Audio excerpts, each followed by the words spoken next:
Hi there. Welcome to Back Alley Book Club. I'm Llytic, I'm Ichigo Koneko, or Ichi-Tan for short. and as the name might imply, this is if you're used to our usual stuff, this is going to be a bit different than that. We have read the thing ahead of time, and we are going to be discussing it. Uh, what merits it has, what merits it doesn't have, and just general thoughts. Uh, as the title probably clued you in, it's going to be the first 50 Shades book. Oh I boy. guess Yeah. General background, because I guess there might be some people who don't know, this started off as a Twilight fan fiction written by one Erica Mitchell, aka E.L. James, or as she was known then, Snow Queen's Ice Dragon, under the name of Master of the Universe. It then ended up catching a lot of attention and became a published novel. The first time that it was tried, that the publishing process is actually kind of interesting. For one, she ended up like going through multiple editors because they would suggest doing different things, like changing story structure and whatnot, and she very much disliked that idea. And as you read the book, you can obviously tell she did not take it the advice. Well, yeah. Part of one of the big issues with the book, I guess, might as well just get that one out here now. It doesn't have a proper plot structure. It does feel like something that was done episodically. Like there is no proper beginning, middle, or end. If memory serves, the first book is actually the first half of the original fan fiction. Yeah, I think so, because the fan fiction itself was technically two books. So, what I Yeah. think it was is that the first book was the first half, the second book Second was book was the second half, second half, and then and then the third book I was think technically the second the book? second fanfic. Yeah. Third book was like either the second fan fiction or it was a situation of it being written after like stuff was actually being published. Yeah. But Anyway, I guess we should probably give a brief plot synopsis. Yes, this is unscripted. It's going to be horrifically unstructured. oh yes. uh, so you want to take this or should I? Um, well, before we start, I actually want to lead off with one quick thing, and we will Right. add this to the description of the video if you want to look these up for yourself. I'm going to say right now, 50 Shades of Grey is not an accurate depiction of the BDSM community. It's not. Sorry, but it's not. Yeah. If you actually want Yeah. to indulge in some media and literature forms that more accurately represent the three things that I will recommend off the top of my head would be the Claiming of Sleeping Beauty series by Anne Rice under the pseudonym A.N. Reliquaire, um, the movie called The Secretary, and a TV Netflix series called Bonding. Netflix original. It's a Netflix original called Bonding. Those are three pretty good, accurate examples. Um, examples of what is not accurate would be 50 Shades of Grey, both book and movie form, and then the Netflix original movie 365. 365 though is not really a BDSM thing. It actually kind of does have some elements to it. But we're not going to Yeah, get into but that. that's not the focus though. It's Yeah, not like with this, which that's supposed to be the focus. yeah. But still, Yeah. not. Uh, so I guess brief synopsis of the story. Anastasia Steele ends up waking up one day in her apartment in Vancouver, Washington. That's right. Uh, and finds out that her friend and roommate, Catherine Kavanaugh, is sick and won't be able to do an interview that she had scheduled for that day and sends Anna in her stead. She ends up Said interview being with the illustrious Christian Grey, who is this big dick billionaire who is very elusive. No one's ever seen him with a woman. All sorts of like mysterious setup bullshit. During the interview, she ends up immediately falling flat on her face, fumbles the entire interview, just kind of stammering through the entire thing, and he ends up starting to interview her instead. That's basically just chapter 1. After leaving, of course, gives the audio to Kate, and finds yourself just kind of being followed by Christian. Not followed, yes. Stalked. She's straight up being stalked. Potato, potato. Potato, potato. At her work at her job at a hardware store, he suddenly shows up despite it being completely out of his area. And they end up like having a bit of a conversation there. Okay, honey, you're gonna give away the whole book. Yeah. Well, I did say brief plot synopsis. I'm not very good at that part. No, you're not very good at that part. No. I gave you the option of covering that. Alright, I'm gonna take over here before Boy just spends 30 minutes trying to do this. But as I said, was wanting it to be brief, but college student ends up having to take over a interview for her roommate, who's the editor of the student newspaper at their college. Shows up, kind of fumbles everything, but somehow becomes drawn to this entrepreneur, multi-million-dollar CEO motherfucker. Chaos ensues, and somehow a relationship is formed that's supposed to be romantic, but is low-key abusive and full of red flags. Low-key? I'm sorry, high There key, is some really bad, like, manipulative behavior in this. Yes. But, and over the course of a month, these two fucking idiots. This book literally takes, let us reiterate one more time. This book takes place in less than a month. Over the course of a month, these two become absolutely enamored with each other and obsessed to the point to where they start having mental breakdowns when they're not in close vicinity to each other, culminating in Anna accidentally causing Christian to have a mental breakdown, prompting her to tell him to go as hard as he can, which then causes her to run out on him. Because she's stupid. They both stupid. Anyways. So, there's your plot synopsis. Let's get cracking. Let's crack that. Alright. Oh god. If only. Alright. So, right off the bat, there's a few things. One, a lot of them are kind of, a lot of the initial issues are just kind of like fanfiction tropes. Character is not properly expounded upon, as well as descriptions, because it's kind of assumed, as with fanfiction, that anyone who's reading it would have read the original thing and therefore had that stuff down.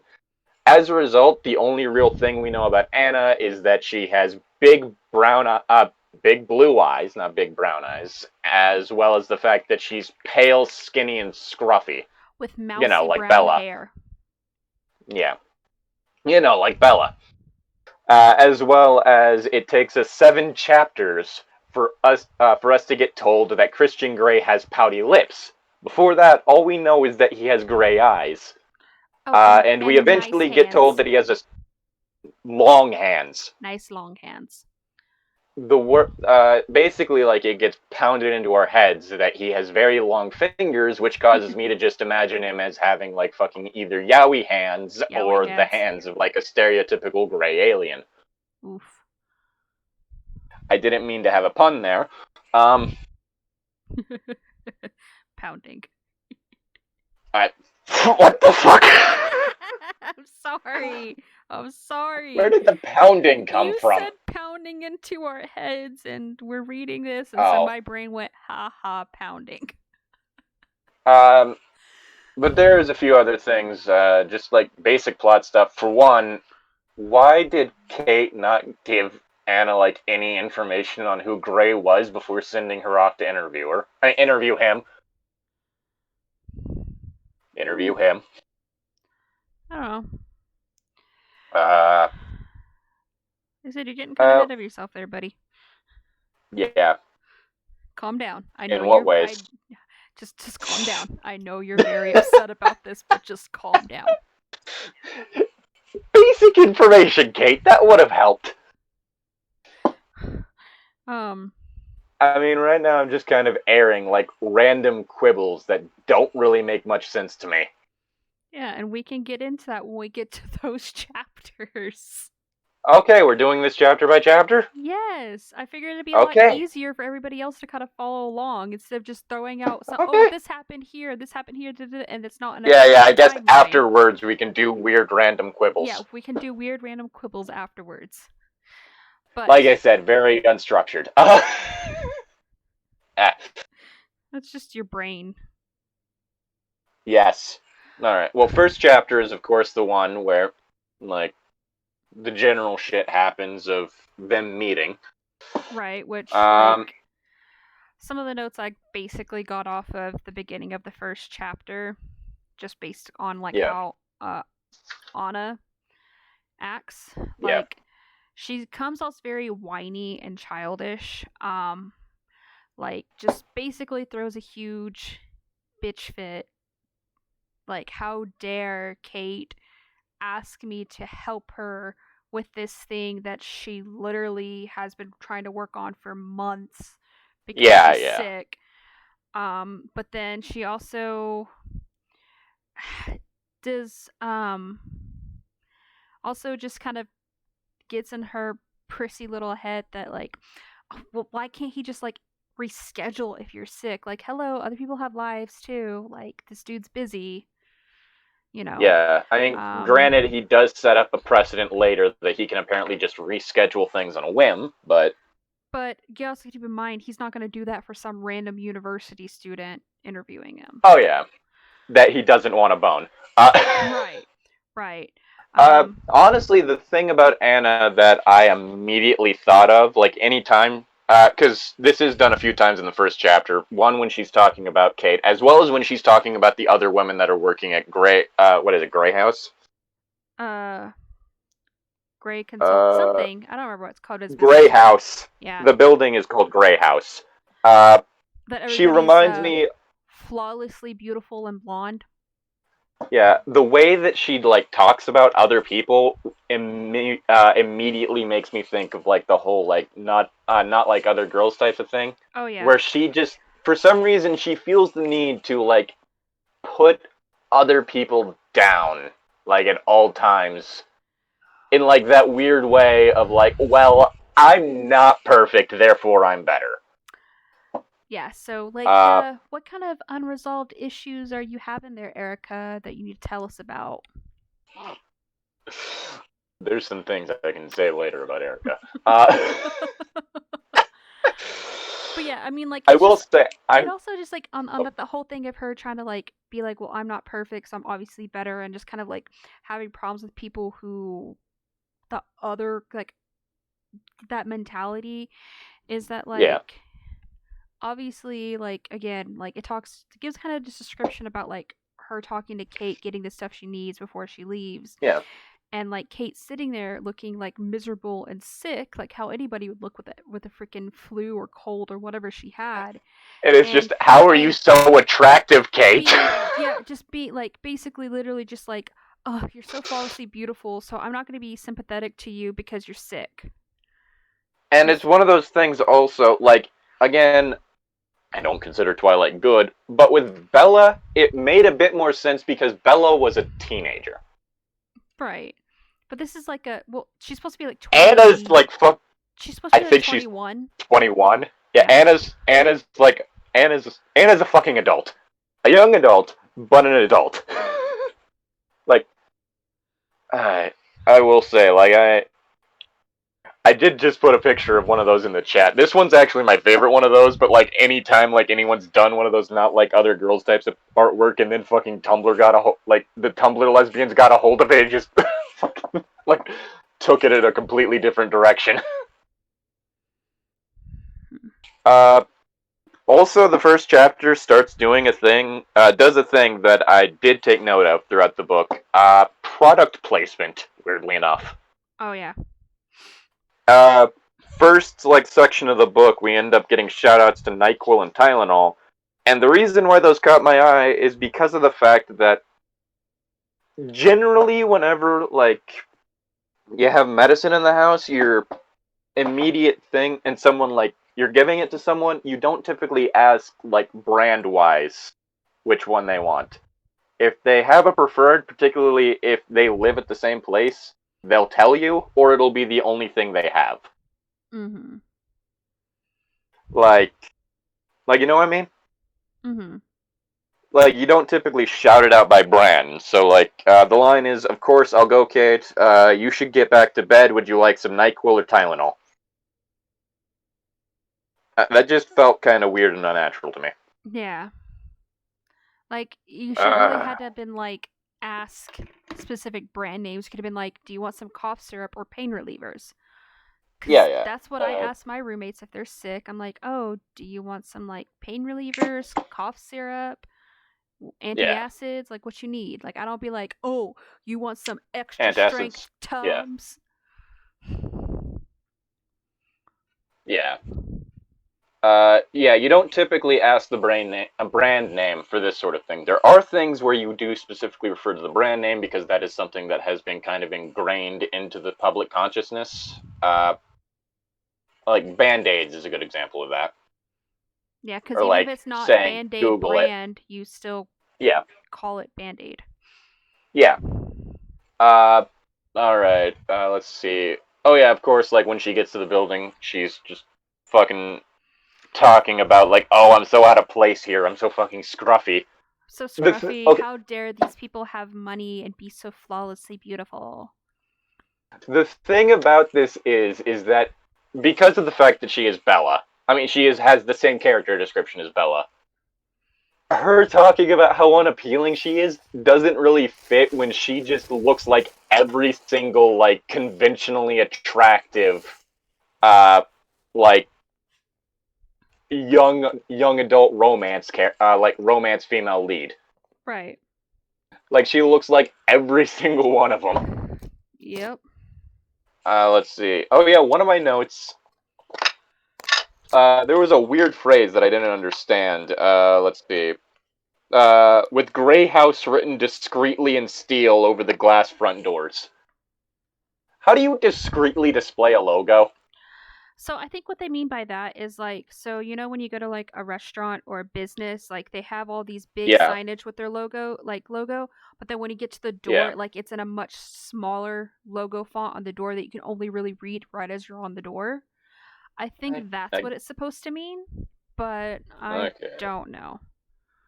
I don't know. Like my immediate thought is even if it's just only visible in front of the door, it's not really discreet. Right, yeah.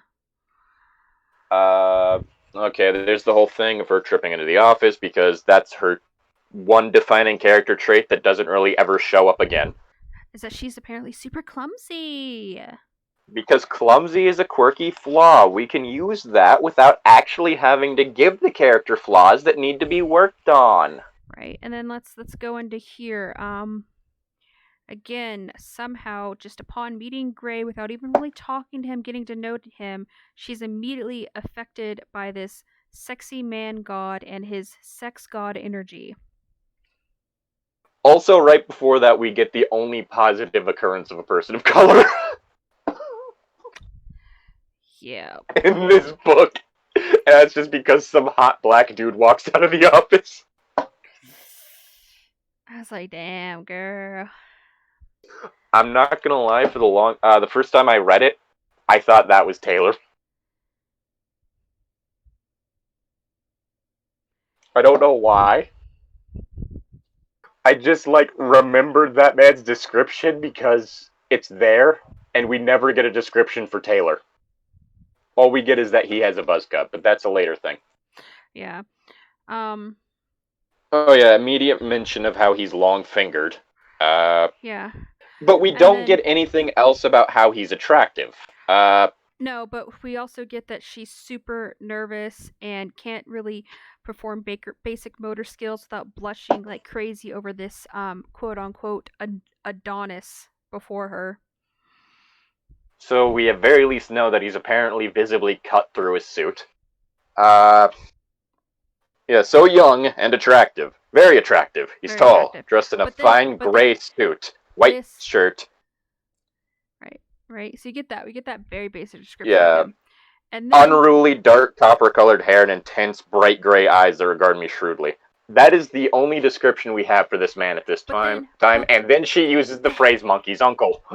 but then, right? So we get there, right? We're like, Yeah, okay, cool. Here we go. This guy, right? tell me how he's hot.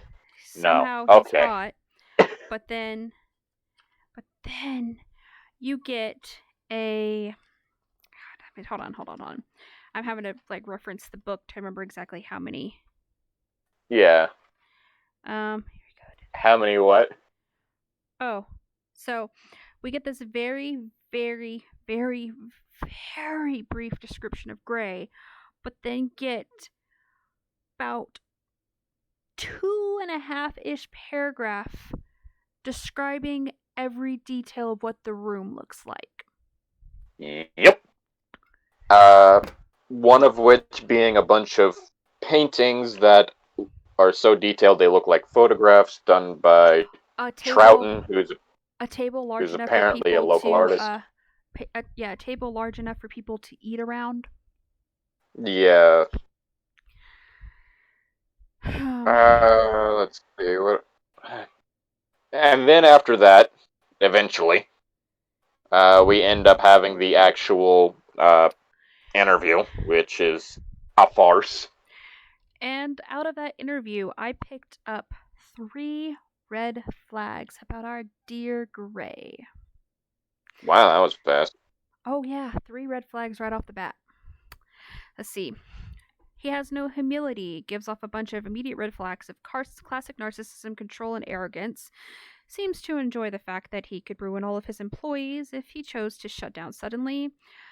Gives off very Yeah. predatory behavior, like of a child never being told no, and has a Mm-hmm. standard entitled air, feeling like he should possess anything and everything he wants, and gets really agitated that when somebody asks any kind of personal questions about his life, even though despite it being an interview for a newspaper, and Yep. turns the interview on to Anna to deflect from Mm-hmm. himself and tries to quote unquote offer her a job as to distract her. And again, Grant, part of this is the fact that Anna's an idiot and should have never been sent for this interview. Right. Yes, Kate, send your friend with literally no people skills to do an interview. Straight up doesn't even do any research, just reads off the interview questions that Kate gives her and offends Gray by asking him if he's gay. So we immediately know that Christian's not an ally because his immediate reaction to being told that someone assumed he was gay was anger. Yep. God. Yep. So that's pretty much everything see. I had for chapter 1. Oh, Kate's questions are absolutely fluff piece level. Oh, yeah. Let me see. I forgot to write those down. Let's see. Standard. You're very young to have amassed such an empire. To what do you owe your success? Granted, that's a good starter, but then, let's see. Oh, also his answers are just complete and total fucking fluff. Do you feel that you have immense power? She suddenly asks if he has a board to answer to, for some reason. Calls him a control freak. Oh, do you have a philosophy? If so, what is it? He then says he doesn't have a philosophy. That one just fucking pisses me off in general. Because if you have a worldview, you have a philosophy. If you have the thought philosophy is bullshit, that's a philosophy. I have a philosophy. Eat tacos and sleep. Like, let's see. His immediate reaction is just to quote Carnegie, which, ugh. No. Ugh. I don't know. It's just that. Also, again, why the fuck did Kate put in the question of whether or not he was gay? Like that has nothing to do with anything. Apparently, to some people it does. So, 2011 was a weird time. oh yes. All right, chapter 2 then. Let's see. Anna leaves Grey House and returns home, kicking herself for how poorly the interview went. She gives the interview materials to Kate, then goes to work at Clayton's, a hardware store. When she gets back, she finds Kate working on her paper and has a brief conversation with her about how attractive Chris is.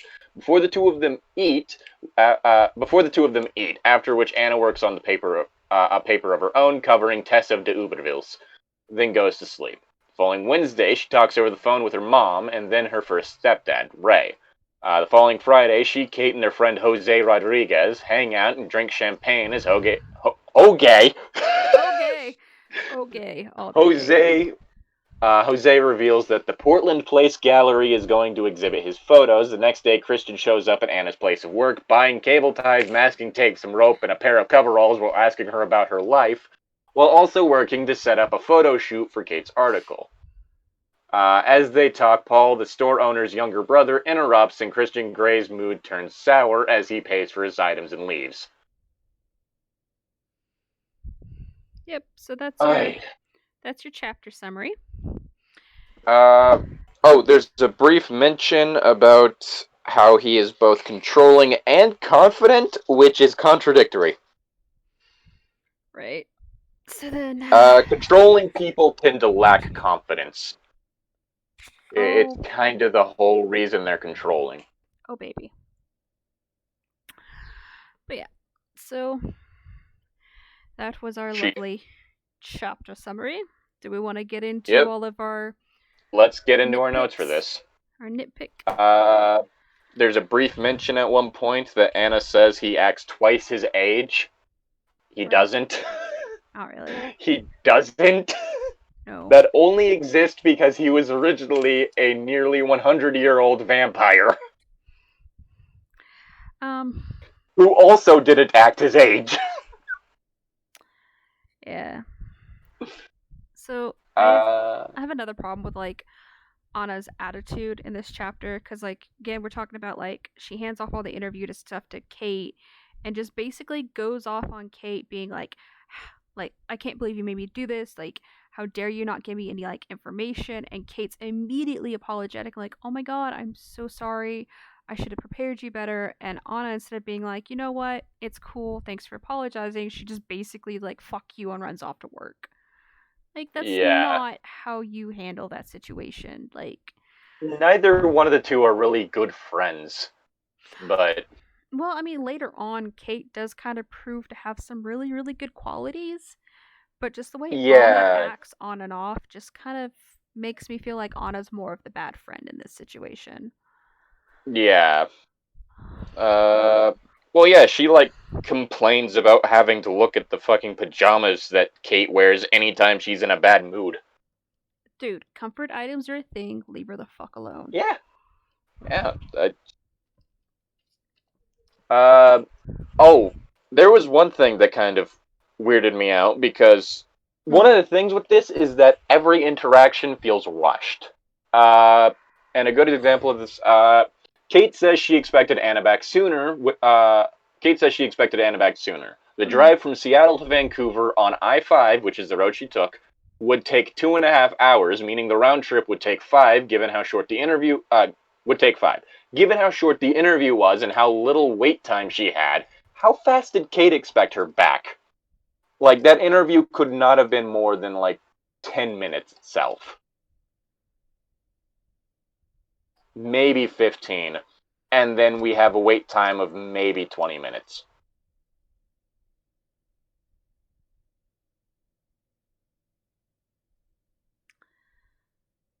You know what I mean?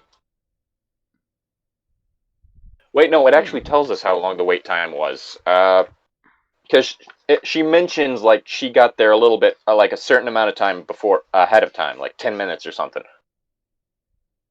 But yeah, like, how fast was Kate expecting this to happen?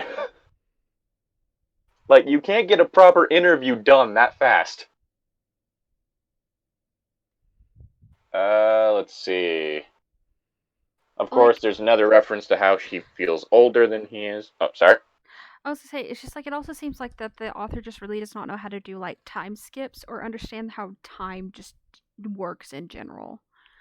Which that's something that we're definitely going to get into later.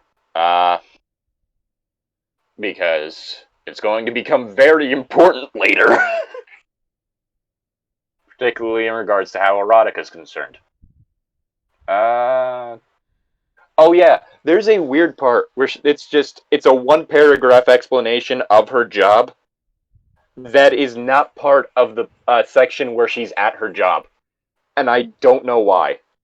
There's a distinct separation between like her explaining her job and her on her job. Mm. Not the time to be giving me these messages, Craig. But I think that one's more just a personal quibble for me. I don't understand why, like, someone would do that. Right. Like, you tend to want to streamline what you're writing so that it flows in the easiest way. Uh, and But so having the brief description of the job in the same part where she's at the job would probably work best. right.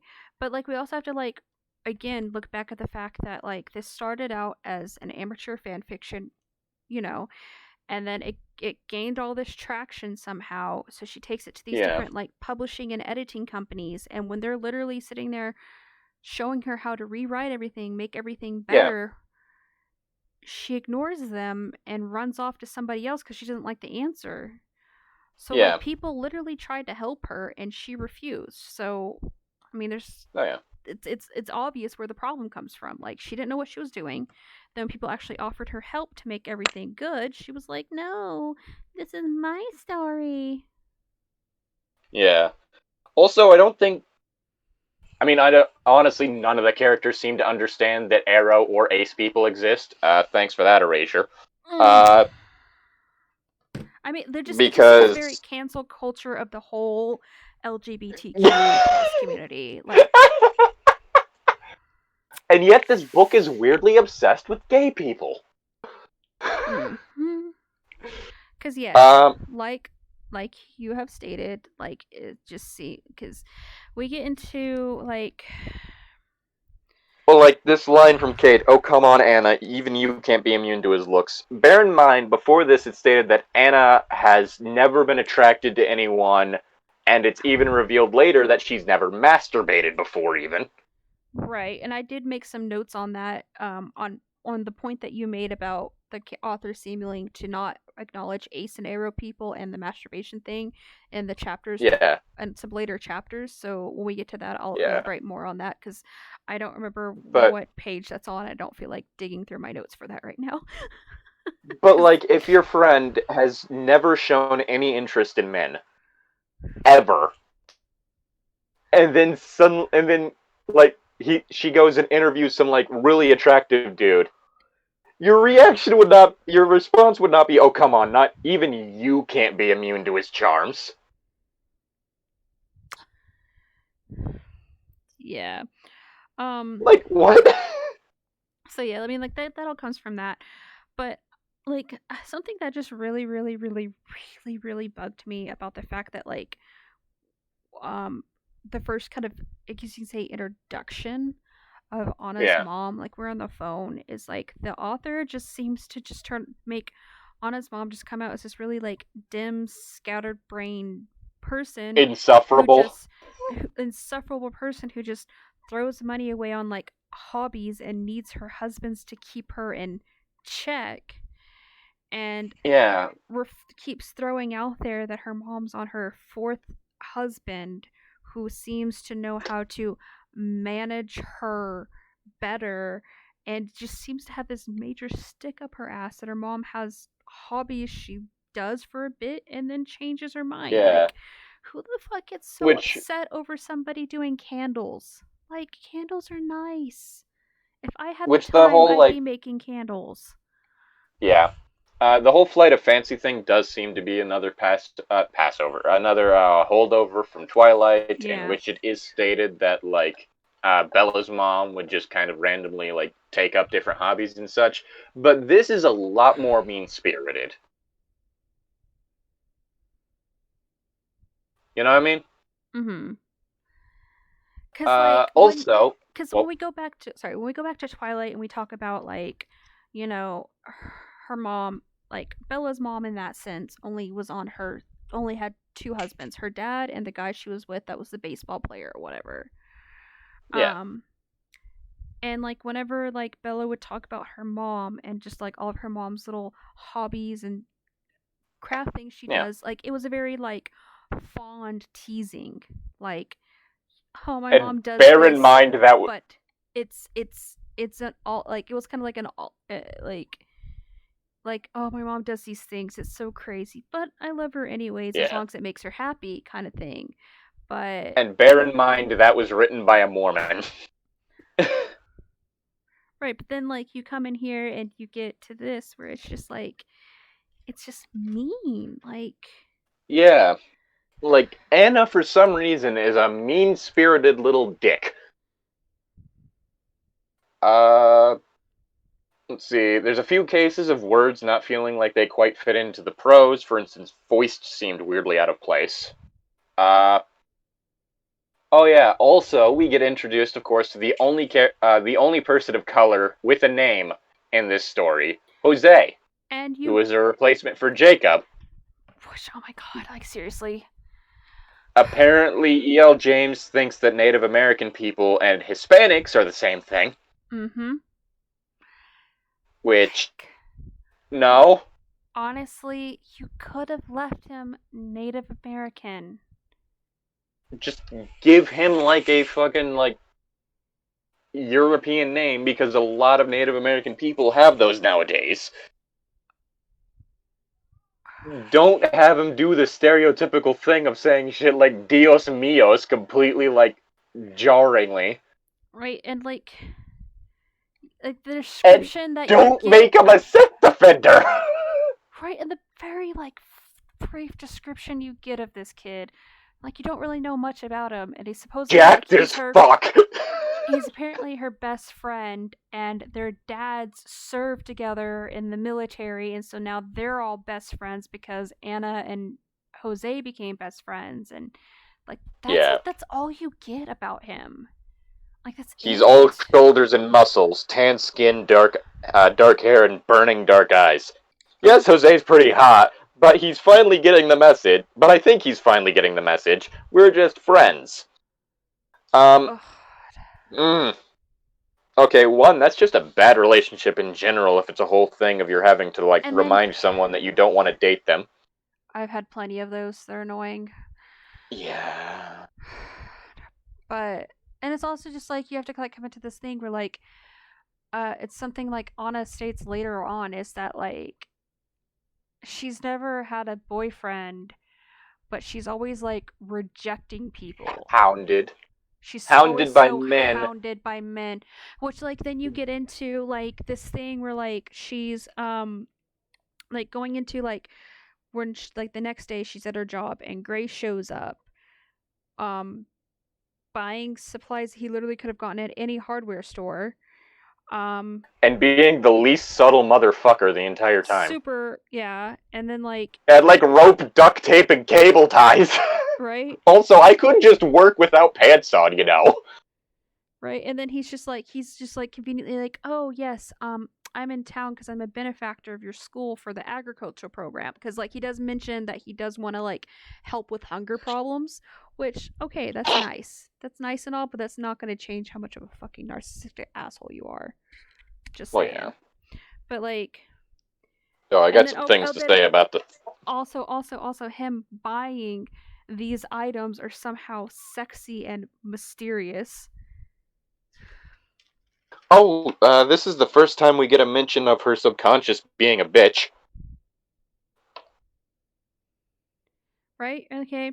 And then they're just sitting there discussing the article And then like Anna makes a comment like, "Oh man, yeah, we're just kind of wishing that we could have gotten photos." And he's like, "Oh, well, I'm gonna be in town for a few days. If you want to set this up, here's my number." And Anna's like, "Okay," Yep. and everything's all cool. And then you get the other red flag besides his stalkeristic behavior, is like her boss's brother who's in town.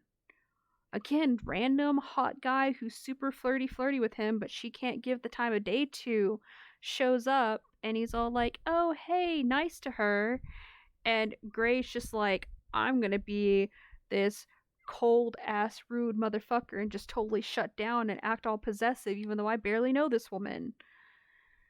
I will say, like, Paul is just kind of a fucking dickbag, though, Right. because of the fact that it's And stated that he and apparently asks her out every time he sees her, despite being turned down every time. That ain't cute. but we also have to think about like how this author seems to write any other male that's interested in Anna aside from Gray. Like she wants to make them all out to be Obnoxious. these obnoxious, horny assholes who can't take no for an answer. Yeah, Oh, and then and like then it we, is. we we forget to leave out that this whole random stalker possessive interaction with Gray leaves her quote unquote a raging mess of female hormones. I hated that sentence. Oh That yes. that is the most boomer sentence I've ever read. Boomer erotica. Oh, he's the epitome of male beauty. Explain. Nose shape, eye shape, jawline. Give us some. Give us Also, something. our sweater is outdoorsy. She describes him as wearing a sweater looking super outdoorsy. And it's like, I don't think sweater when I think outdoorsy. I think flannel. Exactly. Oh. We get it. His fingers are long. Oh, there is actually one bit that I did kind of like here. Okay. It is a single bit. Let me see if I can find it because I need to find a mention of. Ah, there we go. I smile at him broadly. His lips part like he's taking a sharp intake of breath and he blinks. For a fraction of a second, he looks lost somehow, and the Earth shifts slightly on its axis, the tectonic plates sliding into a new position. Oh my, Christian Gray's lost look. That I actually think, like in a better story, would work well. Because it's fucking hell. It's a nice little moment of him being like fucking caught off guard by her smile. That's not bad. I It's mean, it's it's it's a nice little moment. right, If he because weren't such a terrible character, oof. it would be cute. Uh, but yeah, so then a better story would have worked well. Right. Uh, let's see. The mess of raging female hormones. I described that as something that sounds like it comes from an incel forum. Still never found that cock carousel. I'm still looking. I want to You take a ride. found what? That one of those things from one of those fucking like MGTOW or incel things is just like referring to what they called the cock carousel. Like, where the fuck's this? I want to ride.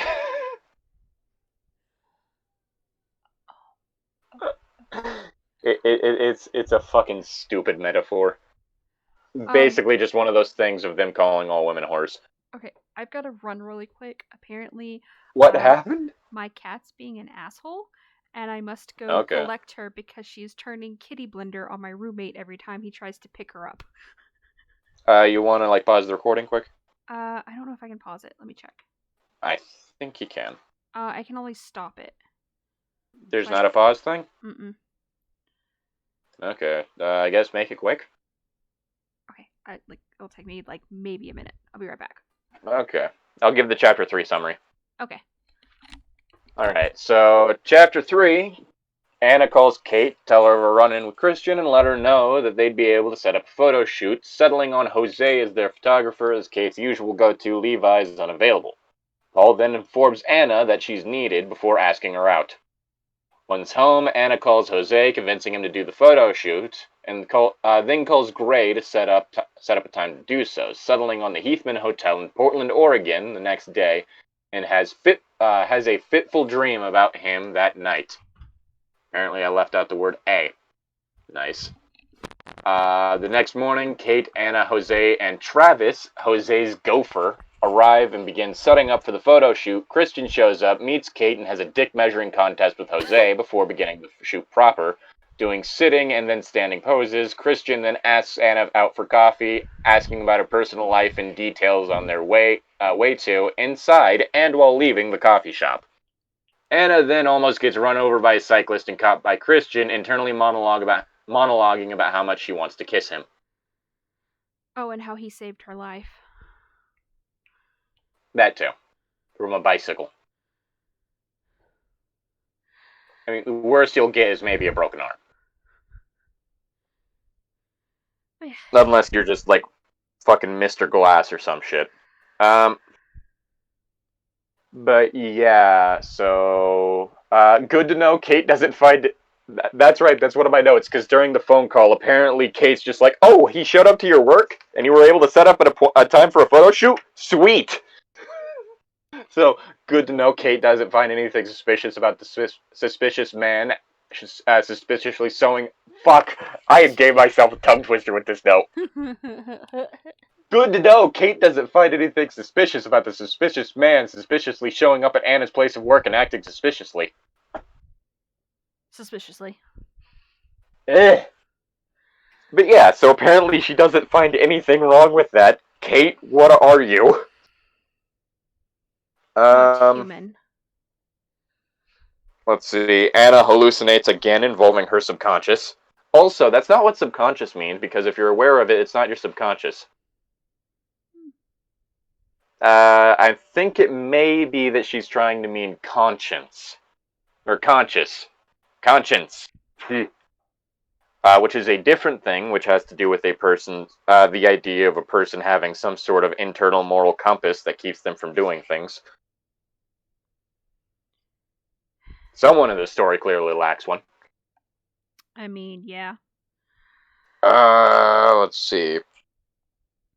What else do we have? Okay, we know Christian likes Anna, but his number is on his business card, so of course she'd have his number. Well, I think what it was is that he wrote his cell phone number on the back of it. Okay, let me find the specific. It said something about him having his cell phone number on the back of it. I have his cell phone number. That raises another question, because I don't think it mentioned him writing it on the card.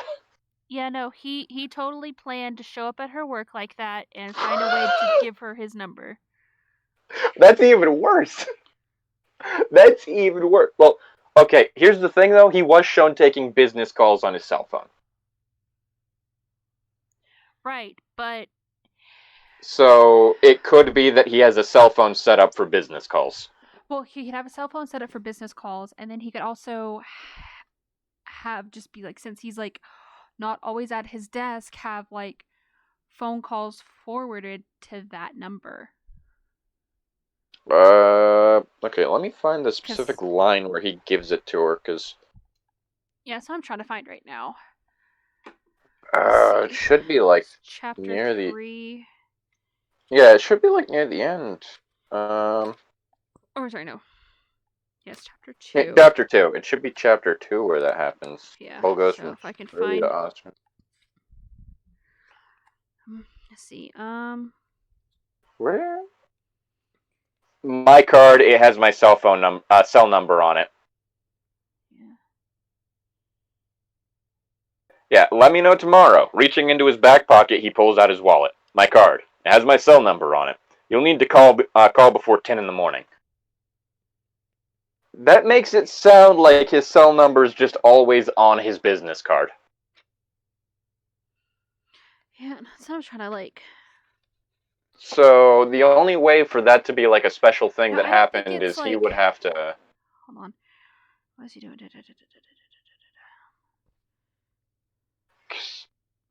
I think it is just that his business card has his cell phone number on it. Right, but then, like, when you get into chapter 3 and she's telling Kate that he, like, showed up and she has the information, she's like, I have his cell phone number. And Kate's like, he just gave you his cell phone number? So that's kind of makes me want to be like, was it already included on there, or did he like write it on there? Come Well, here. it's like, yeah, but his number is on his business cards, so of course she'd have his number. He's just trying to be nice. Bitch, he needs a way for you to contact him. Right. I think it's just that Anna's an idiot. That could be that I'm too. I'm willing to guess because the only other explanation would be that he specifically printed out a business card, an extra business card for this occasion with his cell phone number on it. Because I think there would have been a mention if he had written it on there, and he stated that it was already on there. Right. So I think it's just that Anna's an idiot. Right. Yeah, just get the person you know is into you to take pictures of the person you're into. Great idea. Oh yeah, the whole thing about Paul. Whenever he's home, he asks me on a date, and I always say no. It's a ritual. No, it's concerning. And he like puts his arm Arm around her. around her, just like. Yeah. And then we also gotta like talk about, okay, now we're here. Here we are, chapter 3, and Yep. Anna, like. Oh, first mention of this thing. Beginning of the chapter, you have like after Anna's telling Kate like, oh yeah, I have his number, da da da. She goes and tries to ask Jose to like be like, yo man, you're the only photographer I know, and Jose is all like, but you know I only do scenery, I don't do people. Keep that in mind for the second book. Mm. Oh yeah. Oh Yeah. yeah. Oh yeah. And then Kate takes the phone and fucking yells at Jose. Right. Granted, all the men in this story are just fucking insufferable. So, oh yeah, wet dream involving coveralls. Get Never it. again. Nope. Never again. Let's see, what the way Anna just reacted, you'd think Christian just showed up to the photo shoot in a crop top, not a button-up shirt. Let's see. Holy crap, he's wearing a white shirt, open at the collar, and gray flannel pants that hang from his hips. And then when she talks to him on the phone to be like, oh yeah, let's set this up, he manages to just make her hot and bothered over the phone having a simple conversation. Okay, in her defense, you stated that you have a voice kink. You know what? Thank you for outing me like that. I really appreciate it. But I've told you straight up that my voice kink usually just goes for like guys who have a really, really deep voice or a really good singing voice. It's not just going to be like somebody, like if somebody just says like hey to me in a deep voice, be like, all right, cool. But if somebody just like be like, hey baby, what's up, in a deep voice and does all the like sweet talking, then I'm going to be like, who? Hey, little mama, let me whisper in your ear. Oh god, no, that was just disturbing. Tell you something you might like to hear. It's free real estate. Oof. Free real estate. Let's see. But yeah, like, my mouth goes dry just looking at him. He's so freaking hot. Please tell us how. Yeah. Let's see. Oh yeah, pretty sure most men don't go around sizing each other up, but whatever. At least I don't. I mean, you're also a tall fucking beanpole. Yeah, good point. I'm mostly just looking at other guys' asses. Oof. I will say, like, from the start, there was no way this story was going to appeal to me because this is very much not my idea of sexy. No. I like women who could snap me in half like Bane breaking the bat. Yes.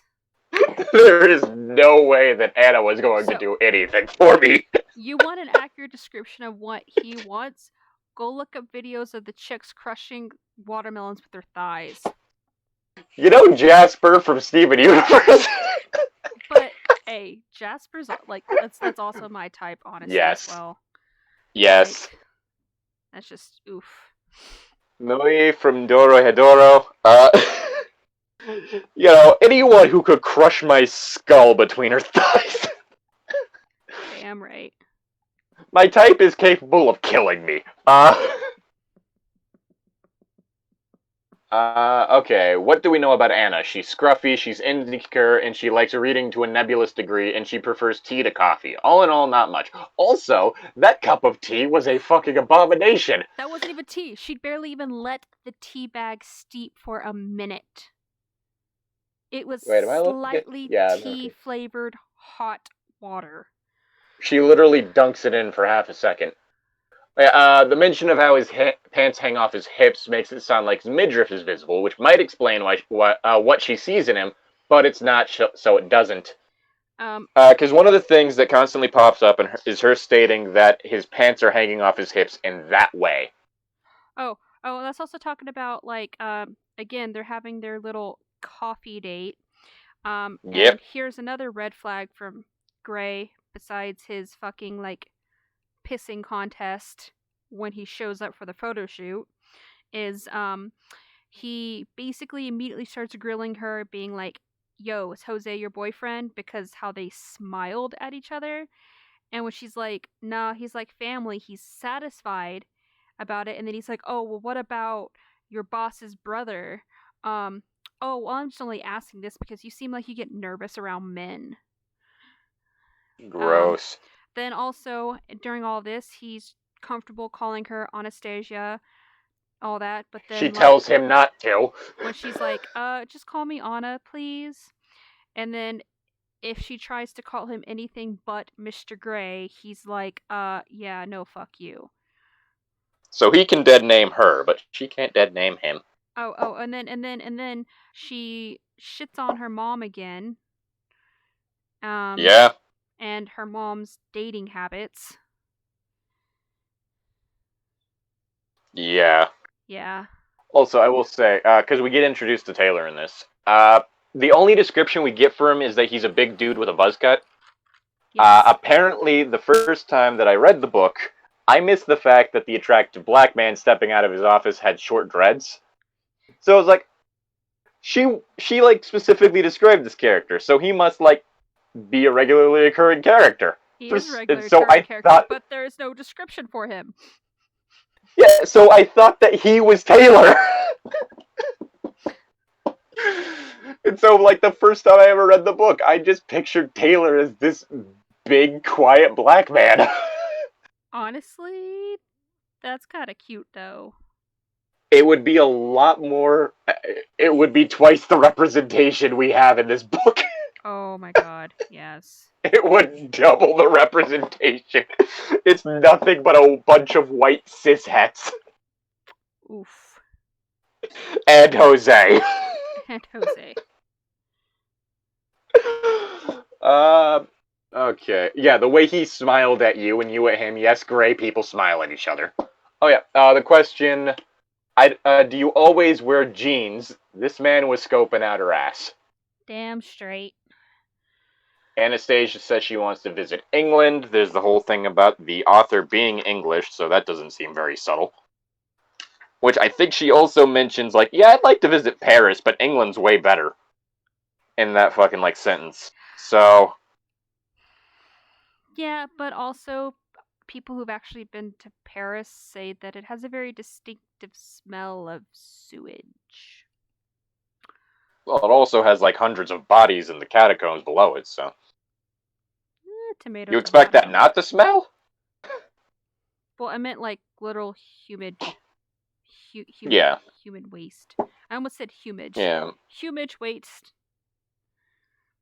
No, Anastasia, I don't do the girlfriend thing, he says softly. Oh, what does that mean? That he's gay. He's not gay. Oh, maybe he is. He must have lied to me in his interview. Or maybe he's what celibate. What the fuck are you? I don't do the girlfriend thing, but that's because I'm Arrow. Has nothing to do with me being into men. Yeah, that's what I was like. The like, I don't do the girlfriend thing, and she immediately thinks that he's like gay, and I'm like, okay, that could be like again, he's Arrow or Ace, Or Arrow Ace. or Arrow Ace. Um, he could be celibate. Um, or he just He is could too just be. fucking busy with his goddamn job and running a company. Maybe he just doesn't want to date. Like, Maybe he's so submissive that he never asks women out and just waits for someone to ask him out. stop projecting yourself. Again, I'm Arrow. Why would I? I'm being. This isn't me projecting. I'm being sarcastic, you little shit.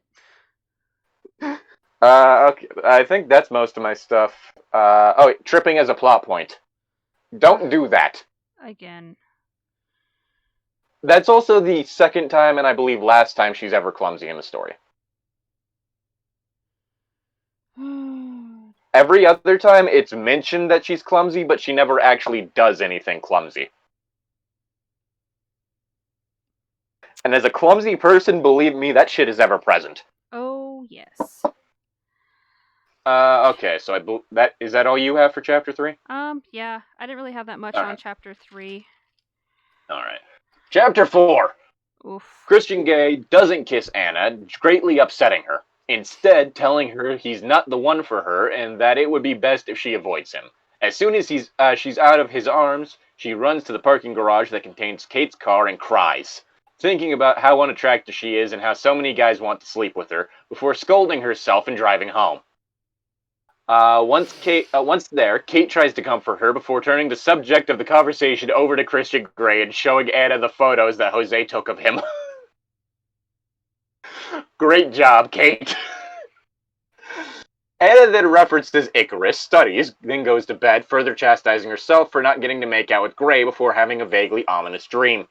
Story then cuts to Anna and Kate taking their final exam before returning to their apartment, where they find a package containing 3 first-edition copies of Tess of the D'Ubervilles, and a contextually flirty quote, obviously sent by Christian Grey. Anna is incensed to find a gift that must have cost several $1,000s That and quote thinks is not about returning the flirty. package. I believe that it's meant to be taken as flirty. It gave me red flags. Oh, no, it's a red flag quote. But I'm meaning, in the context of the story, it's supposed to be flirty. Yeah. And thinks about returning the package, then drinks some champagne with Kate. Anna and Kate then go out drinking, joined by Jose and Levi, where Anna proceeds to get absolutely hammered. While waiting in line for the restroom, she drunk dials Grey, who demands to know where she is and why she sounds drunk. After Anna hangs up on him, he calls back and tells Anna he's coming to pick her up, and Anna decides to go outside for some fresh air, where Jose promptly assaults her. Grey steps in and saves her as she proceeds to vomit. After a brief conversation, Christian reveals that he tracked Anna's phone and that his brother Elliot is keeping Kate company. Anna insists on letting Kate know she's leaving with Christian, and Grey makes her drink some water. Then they go out onto the dance floor, where Christian tells Elliot something, and Anna and Christian leave the bar, at which point Anna passes out. Mm. I just realized I have over 9,000 words worth of notes. I'm pretty sure you have more, but... So, yeah. Granted, I stopped doing chapter summaries because I needed to speed shit up. Weird thing I have in my notes. I've mentioned this before with you, but it is something that stands out to me. Oh, is this the thing you're finally going to tell me? No, that's gonna come later. Damn. Anna refers to the crosswalk light as the Green Man. While in the US, all crosswalk lights have white silhouettes as per legal requirement. Yep. Erica, you've been to the US.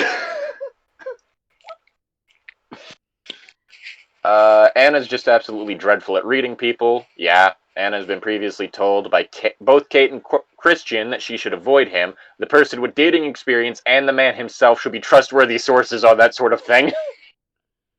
I mean, I suppose. I mean, if I told someone I'm not right for you, leave me alone. Yeah, no, I mean, I agree with you on Yeah. that. Like, Let's see. So, another thing, when she's crying, she talks about how she's too pale, too skinny, too scruffy, and uncoordinated. Those are stock flaws. They exist to trick readers into thinking the character is relatable without having to write any deeper than surface level character-wise, and allow the author to make a character who thinks they're unattractive, I used the wrong there, without actually making them unattractive. Which is just lazy.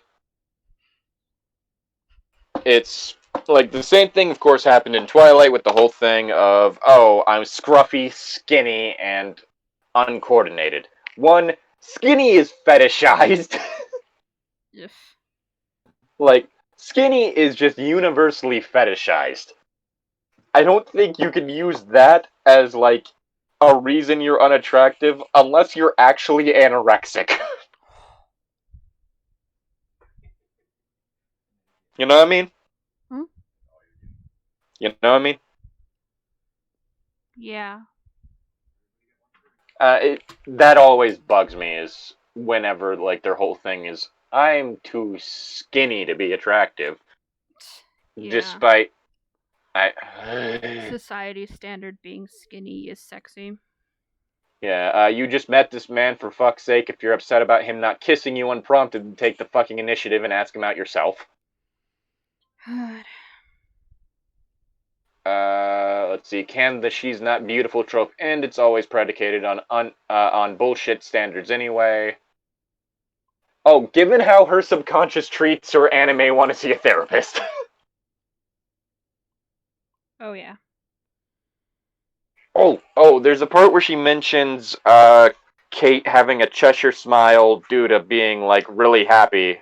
Cheshire smiles are more meant to indicate something mischievous than actual genuine happiness. Yep. Like, you have a lot of notes for this chapter or no? I've got about 2-ish pages. Fuck. You gonna go off on any of them, or? So, I mean, we gotta talk about the fucking Gray acting all Yeah. red flag of Gray, after he tells her that he's basically not good and she needs to stay clear of him. He wants to act all desolate and sad. And buy her an expensive fucking gift. Buy her the expensive freaking gift. Don't do that to someone you're trying to rail. House. Like, he got her 3 first editions, which were valued. Over, one of them was valued at somewhere around $1,000. About $15,000 altogether. Yeah. Without even really, like, sends it to her address without really even knowing it. Like. Yeah. Like, that's fucked up, man. Yeah. And then again, like, Anna gets all bipolar towards Kate. Has to turn around and rub it in again that she's, that Kate overdressed for the bar and that she's a jeans and t-shirt, or t-shirt, jeans, and Converse kind of girl. And there's nothing wrong with being a t-shirt, jeans, and Converse kind of girl, so long as you don't think you're better than other people for doing it. Right, and then again, you know, the whole fucking Gray admitting, again, red flag, tracking phone, and tries to leave Kate in the care of his brother. Like, oof, come on, people. Gross. Oh, yeah, one of the lines I have here. He sounds like a middle-aged man scolding me like an errant child. He doesn't? He doesn't. You're just a stupid, whiny brat. Oh, wait, no, that's from the day after. Oh, no, that is from when they're in the bar. That's right, this is the same chapter. As previously mentioned, Christian tracked Anna's phone. There's so much wrong with that to get into. Much less romanticize. Let's see. Am I supposed to care that Levi has a thing for Kate? Because I don't. Basically, when they insert ever. When they go back in the bar, basically Levi, who is, I believe that's Jose's gopher, is all despondent because Kate's dancing with Elliot, and it's stated that she's doing some nebulous dance moves that she does whenever she's trying to hook up with a guy. We don't know what these are. And then Grinding on Anna, him? I don't know. And then Anna believes drunkenly that she must give Kate the talk. Well, Anna is an idiot. Accurate. Oh, the fact that she tried to make up with Jose while there. Jose tried to force himself on her. He states later that he thought that if he kissed her, it could make her change her mind about him. No! No.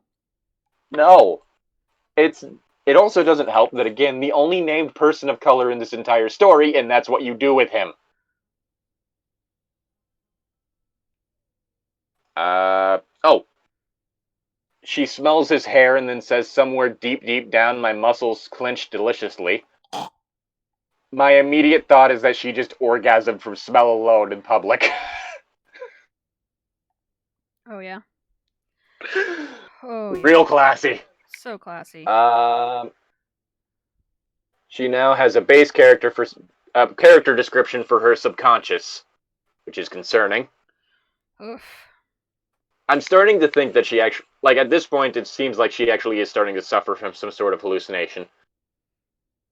Her mother apparently told her never trust a man who could dance. Who? I don't know what that means. Who hurt her mom? Holy crap. What happened to her mom? Why are you so mean to your mom, who apparently just got, fucking taken advantage of by some man with sick moves? It's like the gender bit version of that one, ancient proverb of don't trust a woman who decorates her buttocks, she's after your granary. Damn fucking right. Okay. That all you have for Chapter 4? Or no? Yeah. Alright, Chapter 5. Anna wakes up in Christian Grey's hotel room without any pants. Yep. Taking the Advil left on the bedside table for her with some orange juice before Christian enters the room covered in sweat from his workout. They don't talk, and They talk, and he confirms that while he did undress her, he didn't have sex with her, as he prefers his women conscious. Pretty sure most people do. Anna then admonishes him for tracking her phone before comparing him to a medieval knight. Oof. Which Christian counters before alluding to BDSM. Oof. He then showers, after which Anna does the same, lamenting over the fact that Christian didn't have sex with her before masturbating with body wash. Almost masturbating with body wash. Starting to masturbate with body wash. Her hand got down there. I guess she just didn't stick anything in or play with her clit. I guess. Not that she would have used any explicit terms, she would have just called it her sex, or down there. She's interrupted when Gray informs her that breakfast is ready. This is the first time that he blue balls her. It is. And the two will continue their conversation after she changes into the clothes that Gray bought for her. Or I guess technically Taylor bought them for her, but whatever. During breakfast, Christian scolds and flirts, citation needed, with Anna, revealing that despite his best efforts he can't stay away from her, concerning, before they arrange range up another meeting that night. Gray calls for his helicopter and the two have an impromptu makeout session in the elevator, which gets interrupted by the hotel's other patrons. Okay, so Advil product placement. But not orange juice product placement? Come on, man. Yeah, it didn't even, specifically say it was, Canada... not Canada Dry. What? Sunny D. Sunny D. Sunny D's not... Or, Minute Maid. Sunny D's technically not even really an orange juice, but... It's just orange-flavored juice. Wait. Or, Minute Maid. What's the fucking fresh squeezed one? I don't know. See, Minute Maid... Simply Oranges, I think it is. Simply Orange. Not even a Simply Orange mention. Okay, with how horny Anna is, how was I supposed to believe that she's never been attracted to anyone? The weird thing is that she's apparently never been horny before this point, which is very confusing. Oh, so confusing. Even, people with a low sex drive, they don't suddenly just have bouts of, super horny. like long bouts of super horny. It's more just like, I could go for it. Yeah. Like, I never am suddenly just like, I want to fucking raw dog like crazy right now. It's just like, I'm a little aroused. It's more like what is it, boy? Oh, never mind. Feeling gone. Yeah, it's like, usually nothing, and then occasionally like, oh, they cute. They got a nice ass. Then some nice pipes on them. Uh, okay, let's see. Just because tracking her phone down was easy doesn't mean it was okay. Yeah, Christian tries to justify tracking down her phone by saying it was easy. I think my cat's trying to channel her inner Anna. Is your cat being a fucking idiot? No, Or horny as fuck? no, Okay, good. the foot fetish thing. Oh, God. We're gonna get to that. The only old-timey thing about Christian is his mistreatment of women. Also, anyone who unironically refers to themselves as a Dark Knight is a lame-ass nerd. Yet she Alright. refers... Oh, let's see. Which medieval chronicle did you escape from? You sound like a courtly knight. His mood shifts, visibly shifts. His eyes soften, his expression warms, and there's a trace of a smile on his lips. Anastasia? I don't think so. Dark Knight, maybe. okay, Batman. Oh hey, the eating thing. Fun. Oh yeah, basically like getting upset at her because she's not eating breakfast. Some people have low appetites. Like, she could have a slow metabolism, you don't know. And then states due to the fact that she got drunk as fuck, if he was hers, she wouldn't be able to walk the next day. Somehow she doesn't She understand. wouldn't be able to walk for a week. Wouldn't be able to walk for a week. Somehow she doesn't understand a thing he said there. Because there are two immediate thoughts. If you don't go BDSM, really rough sex. Well, no, not even in that context. Hobbling. Hobbling is a possibility.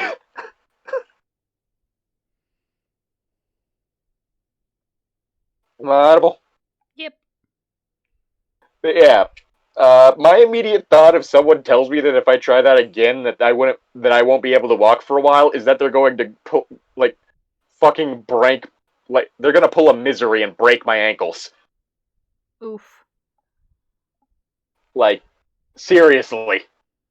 Like, if we remove the BDSM from the equation, that's the first thought.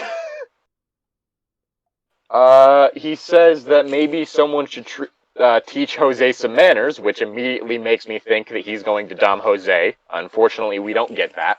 Sad day. Him grinning wicked. It stated that he grins wickedly, which again just makes him sound like an edgy child. You're an edgy child. Anna keeps fucking missing like the most obvious statements, which I don't understand how someone could miss things that hard. Like, really obvious sexual things are really hard to miss. Well, you say Let's that, see. but one of my best friends, you can literally just say the most make the most sexual innuendo at her, and it'll go right over her head. And she's not innocent at all. She's just, I don't know. Okay, there's a thing. There's a weird phrase that I think is a typo. I'm trying to find it in the book. I made a mention of it in my notes, but I don't have the whole quote. I just have the part that's confusing. Sir Gawain or Sir Lancelot? No. Oh, there we go. I scramble out of his bed, frantically searching for my jeans. He emerges from the bathroom, wet and glistening from the shower, still unshaven, with a towel around his waist. And there am I. All bare legs and awkward gawkiness. There am I feels like an awkward phrase. That feels like a typo. Yep. He later says he likes his woman. He said he likes his women sentient. I'm not sure how exactly you get women who aren't sentient. Cognizant might be the word you're looking for. I'm just gonna put that out there. Isn't it this chapter he also says that I'm not a necrophiliac, despite what he alludes to would be more like somnophilia? Yeah, but then again, we all know the author doesn't really know what the hell she's doing. It's stated the clothes fit perfectly, therefore someone must have measured her sizes. Let's see. Okay, no, Anna, the man who made a joke about leaving you unable to walk is not celibate. Can we also talk about the fact that, like, Gray, like, a red flag that I picked up beside the whole not be able to sit for a week thing, would be the Yeah, fact you that, like, mentioned that was like an overkill statement. Like, such an overkill. you're going too hard. Way too hard. Especially for somebody who's not in the lifestyle or has any idea of what the lifestyle is. But no, one thing that, like, just really, really, really, really, really fucked with me, because it's a very victim blaming type situation, and as someone who has been in situations like what happened between Anna and Jose before and not have actually been rescued in time. Yeah. He constantly throws in Anna's face that, like, Jose could have done things and it would have been his bed that you woke up in and not mine. Like, that's not There's how a you lot handle wrong with that statement. That's not how you handle that. That's victim blaming, and it's not cool. Also excessively jealous. Mm. Right, here's the note. Does Gray have a feeding fetish? It's not really a feeding fetish. It seems like more like, I feel like once we get more into his past, probably like say book 2, 3-ish, I honestly think that as a child, Gray, like when he was living with his mother before the whole adoption, everything like that, because the parents he has are his adopted parents. I think as a child, his parents are adoptive, not adopted. I honestly think that, like, in his childhood with his birth mother, he was malnourished. He was very malnourished. So it's manifested in a very toxic trait as an adult. So, like, because of, and again, it's manifested into some good terms, into some bad terms. The good terms would be like working as a benefactor for agricultural departments of universities to help with the food crisis. But bad terms is when he's sitting here and he's literally trying to force her to eat food even though she's already full. Like, you just like don't the do whole that. thing. The whole thing is why I'm saying this is, one, because everything with this man leads back to sex. That is something that we are shown time and time again. Literally everything.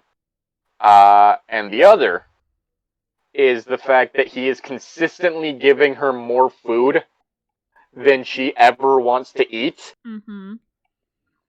And then getting upset when she doesn't. And she even mentions, I don't have a lot of an appetite. Right. Now, yes, about, like, how he feels reminding your part. Sorry. Well, sorry. Continue. I was going to say, now reminding your partners to eat occasionally is good if they're the kind of person who forgets. Right. But being that pushy is not. Because I sometimes need to be like, so, like, I have a really bad habit of forgetting to eat.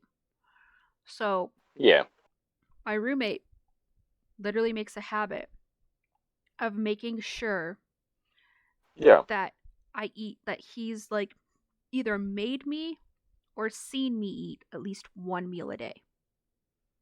Because sometimes I will just not eat at all. And it's not that, like, I'm, like, trying to starve myself or anything like that. It's just, I literally forget to. Oh, no, I forget to eat sometimes, too. It happens a lot anytime I'm actually, like, employed. Like, I'll just fucking forget to eat when that happens. Because that just takes a lot out of me, and so I'm too tired to eat. But also, if I'm, like, engrossed in a task, I'll fucking forget to eat. Oh, yeah. But like, when I work it's the fact that it's... When I work on cosplays... Yeah. I will go without eating or sleeping to get something done, because I'll just get so in the groove. Like, another, like, thing, my roommate will literally come in and check on me, and if he feels like I've been awake too long doing that, he's like, all right, eat this fucking food I made you and go to bed. And then if he catches That me trying to work on it after he's already made me eat and go to bed, like, he will literally take everything and lock it up where I can't get to it till the next day. fucking hell. But it's like with this whole thing though, it feels almost like this is just another aspect of like the way he views like it doesn't quite feel like it fits in properly with the I don't like wasting food Right. like stuff he says because he gives her more than she can eat. Right. So that's why it feels like this is another aspect of his fetishes. Like, in this, because he straight up says, like, I don't know what you like. He orders basically everything off the room service menu. And then gets upset when she doesn't eat it all. Right, and it is like, and she even says that, and he's like, oh no, well, I don't expect you to eat all of this, but you need to finish what's on your plate. And it's like, okay, you don't know what this person eats. The common thing would be to like wait till that person's woken up, make them drink more water. Ask her what she wants. Drink more water, take medicine, shower, and then be like, hey, while you're doing these things, what would you like for breakfast? I'm going to order room service, or I'm going to cook something. That's what you do. Yeah, don't sit her down in front of you and go, eat all this food I prepared for you while I watch. That's why, like, it's that, and it happens so many times that my immediate thought is this has to be a fetish. It's the biggest fetish. Christian has a force-feeding fetish, pass it on. Ugh. Christian goes to those weird DeviantArt pages. Can we also talk about how he is very manipulative and like constantly telling Anna that she's not he isn't right for her and she's not right for him, but then he keeps doing stuff to like bring her in. Oh yeah, my favorite he's thing. giving her whiplash. He's intentionally giving her whiplash. My favorite thing when it's talking about them setting up a date for like a dinner date or whatever it was that they were going to do for later. And he's like, I want to talk about we'll talk about more stuff later. And she's like, oh, what do you mean? And then he says this line, like Eve, you're so quick to eat from the tree of knowledge. Gross. Like, so and I thought the references in this to Icarus were bad. I was like, what does that make you there, honey? Are you the fucking snake? She makes a reference referring to him as the serpent later. Oof. No. He's actually the tree. She's just literally tearing chunks out of him and eating him.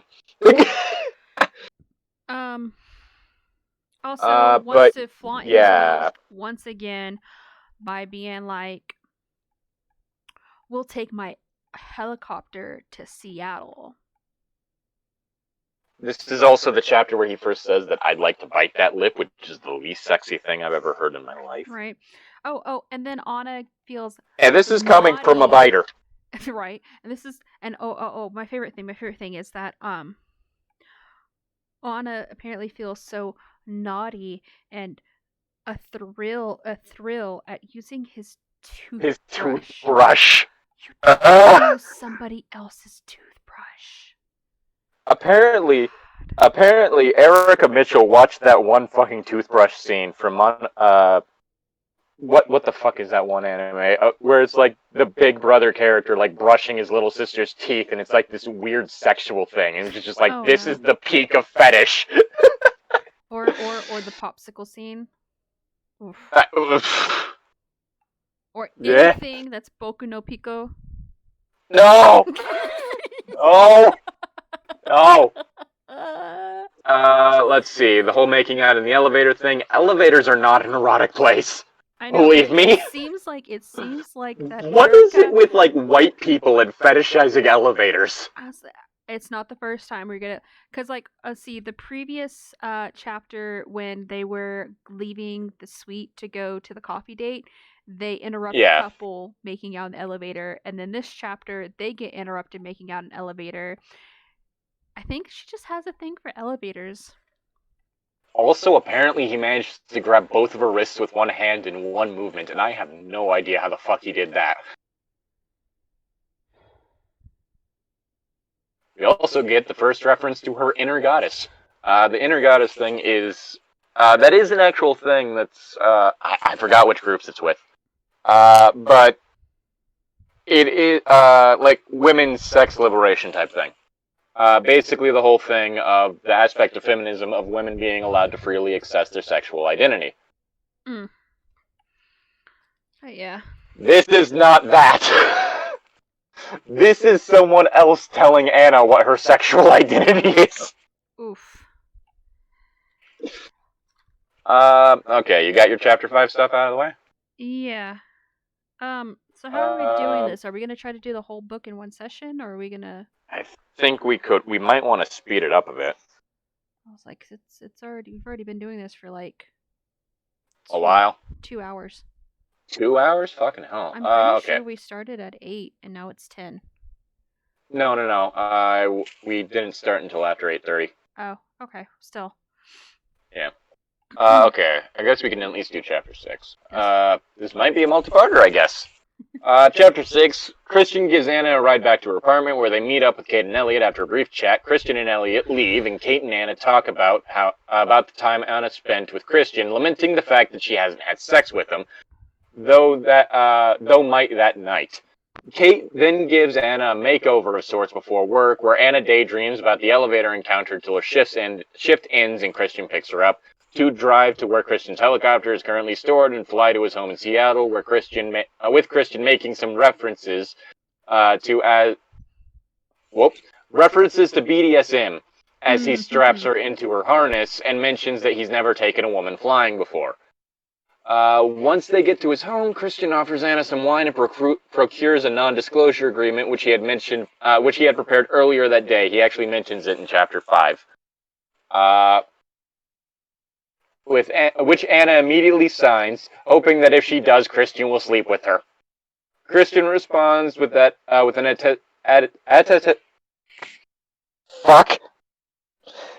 attestation of how hard he fucks before leading her to his sex dungeon, playroom. Oh boy. All right, so there's his first. This chapter has his first thing of him justifying referring to her as Anastasia when she prefers to be called like Anna or Anna or whatever the fuck. Right. By saying because it's your name. Bitch. Right. But yeah. So let's talk about some stuff, right? So beginning chapter 6, like, again, after this, like, hard kiss scene in the elevator, talking about Anna's feelings, like, Gray just, again, red flag, goes super distant again and tells her no more random passionate scenes like that. Everything must be premeditated, like, must be planned out. Gross. So he takes her home. Again, Anna does not seem disturbed in any way, shape, or form, that he knows where she lives without her having to tell him. Again, whole day just fantasizing at work and being like, oh yeah, this guy that I barely know, I'm gonna pop that pussy for him tonight. Like, I'm gonna bang the shit out of that dick. Right? Let me at that dick, boy. And then like we fast forward to like, okay, here we are, helicopter, and the creepy ass comment, I like this harness, when he's buckling her in. Like, what the fuck? Okay, that she doubles the creepiness with what she's thinking. Right? Also, she apparently thinks like, I like this harness and the fact that you can't move. Now, what could that mean? But then when they're flying, we get a brief description of what he looks like. That he has a straight nose and a square jaw, and that she'd like to run her tongue along his jaw. Ew. And the fact that he has it shaved makes it even better because of his stubble. Right. Let's also talk about... I am not straight enough for this. Again, like, you get that very brief character description of him, and then the author spends most of the time describing all the flight details and flight and the technical jargon behind it all. Yeah. This isn't a story about people, it's a story about things. And again, better describing of the scenery of what can be seen before everything kind of goes dark because it's nighttime. Um, Night night. Again, so he brings up an NDA, and so my thing about the NDA is actually those are actually pretty common. I'm not going to say like everybody's going to use one, but if you have Yeah. somebody in a position of status like Gray, whether they own a business, teach at a school, university professor, Yeah. whatever, NDAs are brought in just to kind of like a fail-safe protection for both parties involved. Because outing Now, if somebody, it's just general dating, if it's general dating, no. But like, that's the red flag. you don't want to like, especially just because of everybody's views and stuff on the community. It's not like it's not smart to go like out it's not some like horrific dark thing like it No. used to be, but But at the same time, it's it's still also kind not of like looked smart down upon to kind by of some go out people. and be like, oh, well, Yeah. Kyle's into this, this, and this, because that's just not cool. It's like this, like I like to be tied up and beat, like, like it's cool. or I if you- like it's to cool. tie up women. It's cool if you say Is that it the you great like to do those conversation things. starter? It's cool if you say Yeah. if you Me, talk about I'm not in a yourself. position of power. Like it's okay if you talk about yourself, but you're not going to turn around and be like, "Oh, well, so and so," because that's like outing somebody, and it's just a big Yeah. no. It's the same thing as if like Especially if they're in a position of power. well, it's not even just a position of power. It's just a big no in general. Because it's like, you wouldn't want, like, if you're gay and you're not out to your family yet, you don't want somebody to go to your family and be like, oh, hey, they're gay. Like, it's kind of the same thing. Like, it's not your place to tell somebody that. Yeah. But, okay, so my favorite thing about is, so she just signs it without reading it, which, oof. Girl, She's also drinking at the time. Stupid. She's also drinking at the time. Which, don't give someone alcohol if you're going to have them sign any form of contract. Or if you're going to talk about That's what I would do when I was collecting souls. Or if you're talking about something as serious as this, because again, alcohol is a manipulation tactic. But my favorite thing about toward the end of this chapter, when he's finally like being like, okay, well, let me show you what I'm about, and he's like, let's go to the playroom, and Anna's like, oh, you want to play like Xbox or something? And I just after he just talked about how he fucks hard, and has her sign an NDA, which she just signs and is like, sect, please. I was laughing so hard I couldn't breathe, and then how is she this stupid? And then what really fucking got me is like she sees the room. We get a description of how the room looks like with some pretty standard kink furniture, like the cross, like the X carabiner, some stuff on the ceiling. On the ceiling, stuff for suspension, different like flogging materials, all that, like pretty standard setup. Again, it's not very common. Pretty general. It's not very common for somebody to have a setup like that in their house, unless again they're in a position of like good wealth, like Gray. A lot of times you'll see a more advanced setup like that and say like a shared club space that people have pitched in for. A lot of the times, like if you're with somebody and you're just a general, you'll have like a closet you keep all your stuff in. Like you're not going to have just freaking like fancy giant furniture everywhere. But anyways, her first an in-home sex dungeon is less common. Yeah. Her first thing upon seeing the playroom is Spanish Inquisition. Spanish Inquisition. They're going to torture her with pillows. Again, she's not very bright, and I guess I kind of get it, but at the same time, it's just... I don't know, it's not shocking to me. BDSM is not shocking. No. Done poorly, it can be shocking. I remember coming across one thing that was very poorly done. At one point, the guy gets covered in honey and tied to a tree in the woods. Don't do that!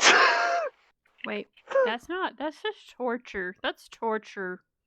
That's Yeah, but apparently he got off on it. Oh god. That's not right.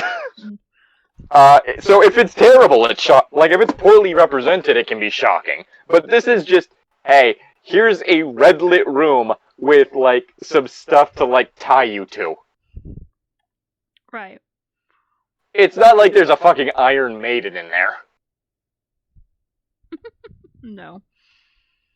You want to go with chapter 7? Like, least amount of parts, the better? Chapter 7 is actually, one of the chapters I have the most notes and red flags on, so that wouldn't be short for me. I mean, if you want to have that, that's how we end this one. Okay, we can. Alright, chapter 7, Christian shows Anna the playroom where she marvels at all the kinky shit and waffles internally about what could cause him to do this and why he wishes to hurt women. After that, they go to the breakfast bar to eat, drink, and look over the sub-dom contract proper. Anna is shown the basic rules of the agreement, and then the list of Christian's hard limits. When Christian begins quizzing her on her own hard limits, she admits to him that she is in fact a virgin. Red flag. Yeah. Okay, so nowadays, BDSM isn't really that much of a fringe kink. It's actually pretty fucking mainstream. Yep. And even in, like, 2011, like, it was something that people would, like, semi-ironically joke about. Like, that was the era of, like, sticks and stones may break my bones and whips and chains excite me. You know, back whenever people would say shit like that and it wasn't cringy as fuck. I mean, Rihanna wrote a whole song about it. Which was kind of awkward considering what had just previously happened with Chris Brown, but we're not going to get into that. I think she did it more as a power move. Yeah, it just does kind of come off as... I swear to God, my cat has a goddamn foot fetish. I'm sitting here trying to, like, I'm sitting in my desk chair, and I'm trying to prop my feet up on my bed because I need to stretch my legs out, and she just keeps rubbing her face against my feet, and it just makes me feel awkward. Yeah. But anyways, so... there's part where the narration seems to skip ahead a bit, like, forward in the story, like, it's done from, like, a future-looking past thing, because, like, the narration suddenly uses the phrase, "I recognize it now," as if it's, like, I'm trying to figure out what the fuck, where was that one? You're gonna fall. It was weird. It wasn't like she was understanding what she was looking at, it was more like, now I understand, but I didn't back then, which was weird. Let's see. That means I want you to willingly surrender yourself to me in all things, not all doms. That's not exactly what being a dominant means. Alright. At least not for all of them. Nope, and so this chapter... Still looking for you to hook me up with one of those financial doms you mentioned. Alright, so now... Alright, everybody.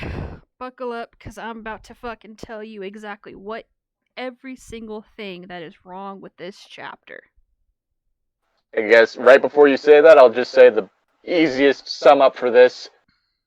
The BDSM isn't why he's dangerous, you dipshit. Alright. Yes.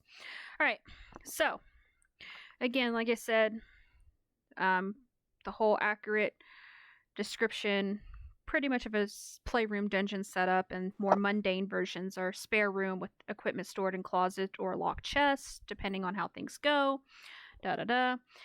So many fucking red flags for this chapter.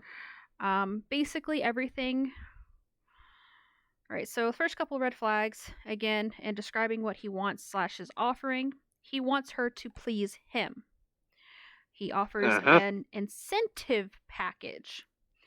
It's about gaining your trust and respect. Again, yes, that is a trust and respect are very much, because no matter what people say, the true person in control in a DS is a sub. Is the sub. The sub has the most power, typically, because the sub is giving the dom the right to do these things. The power. And can take at the end of the day, at any time. The sub is who controls what the dom can do to the sub. Yes. So, God damn it, child. Which is why this there's a lot of stuff, like, the thing that I keep seeing in this is that, like, even in the contract itself, it specifically prioritizes the Dom's pleasure. Right. Because, so, like, again, I'm like, all right, cool. Like, yeah, it's about gaining your trust and respect. I'm like, all right, cool, that's cool. But then he follows it up with, so you will let me exert my will over you.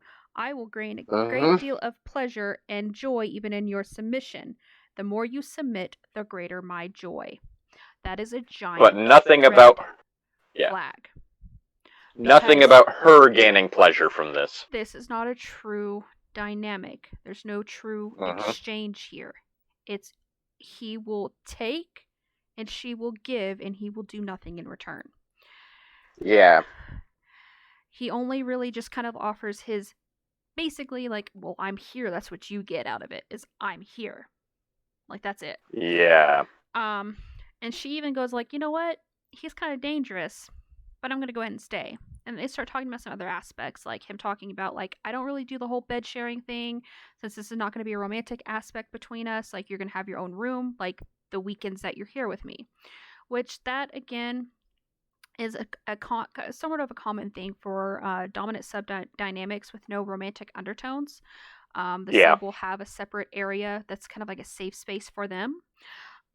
Some romantic dynamics will have them too, as sort of just kind of giving the sub again a safe space. Another dynamic that will have the separate rooms sometimes would be like the anything that falls into age play dynamics, like the DDLG, MDLB, anything like with the doms and littles. They'll usually give them a room that they can decorate in a childlike way to give them, again, safe space. So, again, it's not all that uncommon. Yeah. I will give some gray respect here when he does reaffirm with Anna that, like, he's not really looking for romantic. Like, he's just looking for the dominant submissive. Like, that's all that he can really offer her. If she doesn't like that, then she needs to leave because he doesn't want to lead her on. So, like, he does... However, she's an idiot. However, she's an idiot. So, like, again, you can't really fault him on that because there are multiple points in the story where he does lay that out. And then... Granted, it doesn't help that he also then tries to, like, make himself ingrained in every aspect of her life, but... Right. And then we're getting into some more red flags here. He, again, tries to assert dominant behavior over her despite them not really having an agreement or her understanding what's going on. You little shit, stop knocking things off my bed. Sorry, my cat is being a brat. Let's see. Oh, here we go. I will punish you when you require it, and it will be painful. No. Punishments are not supposed to be painful. Like, yes, they will cause pain, but it's not supposed to be painful. They're meant one of the perks is the punishment. Right. Again, and like punishments are meant to correct any rules broken or bad behavior. So stuff like that. I was like, they can hurt. Like, depending on what it is, like some will make you kneel in a corner in a certain position, and it's gonna hurt the shit out of your knees. Or some will do spankings or whatever, and it's gonna hurt. But after a couple of hours and you get aftercare after everything happens, then you're fine.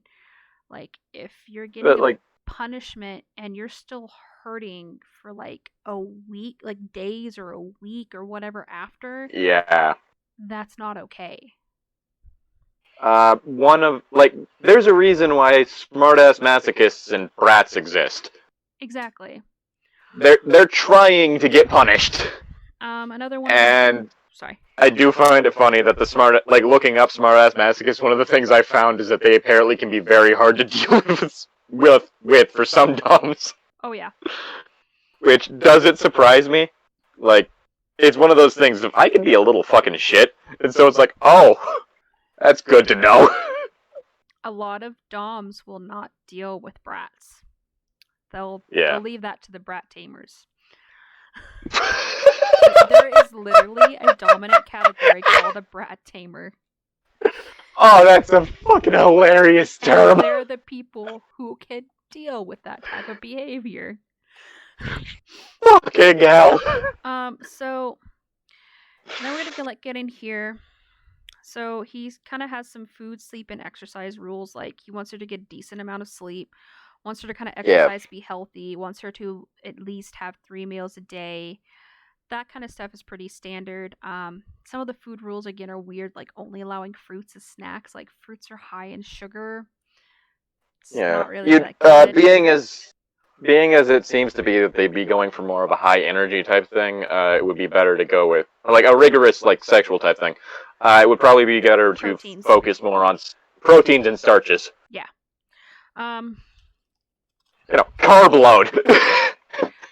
See here. The night before, just fucking eat a lot of pasta. Or right after, eat a lot of pasta. Yeah. So Carbo loading. again, another red flag I picked up in terms of the obedience rule. It has a kind of a slight red flag in terms of always being ready. Like moods can change, and some days someone cannot be in the proper headspace. That one fucking bugged me. Yeah, because it's like, again, like, hell, I have a fairly low sex drive. Sometimes I'm not gonna be in the fucking mood. Exactly. So now we're kind of starting to get more to some of the... Sorry. Go ahead. We gon' fuck when we both want fuck. Right, exactly. Communication. Like... Exactly. And that's another big thing, like, I've noticed is, like, he doesn't really give a lot of clauses in the contract where, like, he basically states that the Dom can terminate at any time. Dom can terminate at any time. Feel if needs are not for any reason.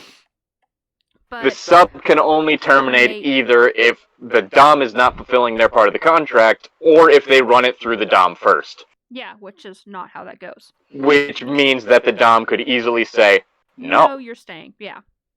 And again, which is bad. Abusive. I had a big discussion with fucking Zane about this, and it was just like, no, this is all sorts of wrong. Oh, yeah. So, again, that's just not cool. So also got to hear him say Dommy Mommy, which was great. Oof. See, the clothing rule, that's kind of weird. I think it's more weird the fact that she has to wear those clothes. Wait, no. Okay. I understand, like, him wanting her to be dressed a certain way for a scene, or if he has to... Whenever they're together, that's one thing. Yeah, if he needs a date for an event, like having certain dress code. But trying to control what she's wearing all the time is kind of... Yeah. There's a lot of stuff where it's, like, forcing control when they're not together, which is weird. Let's see, what is it? Promoting good body hygiene and being shaven. Again, people have their preferences. Depends on the person. Yeah. I don't really give a shit so long as you're clean. Yeah. Muff fluff, no muff fluff, who cares? Limits on alcohol, drugs, and smoking. Those are very common. Again, you want somebody to be in good health, and you want them to be safe. Well, there's a few different, like, just behavioral ones that are kind of common. Like, you were even mentioning, like a perspective thing of whether or not you'd be allowed to swear. Yeah, and again, that's a lot of times going to be depending on the dynamic. A lot of times, the banning of swearing more falls into stuff, again, that age play. Yeah. Not my thing. If you want to do it, whatever. I don't really care what other people do. Right. So long as it's legal. Or at least moral. Right. So long as consent can be given. As long as it's between two consenting adults. Who both happen to be biologically human. Exactly. Another... I don't care if you feel that you're not human, so long as you are biologically human. Right. And then another kind of thing in the notes that I feel is kind of common is the limiting of, like, sexual partners. Like, if it's a non-romantic thing, that's if it's a non-romantic thing, it's gonna kind of depend, again, because you're trying to limit the spread of any kind of STDs, stuff like that. Yeah. So again, it's just, I guess at very least should have it to where base by base dynamic. Yeah, I mean, I'm guessing that if it's the whole thing of you are allowed to have other partners, then at very least they need to make sure that they're getting tested. Right. So